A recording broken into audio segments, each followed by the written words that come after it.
May mga videos ka ba sa loob ng company mo or nagvi-video ka ba habang nagtatrabaho? Meron or wala? Meron. Lalo na sa kaisya ko, sa loob ng kaisya ko.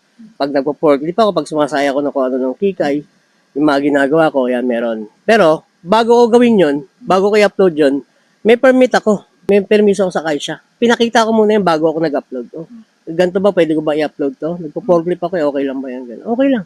Kyoka ako kung tawagin dito sa Japan. Approval. Approval yon. Yung ano naman, nangyari sa mga customer, pag alam kong hindi talaga pwede rito mag-video, hindi ako nagbi-video doon.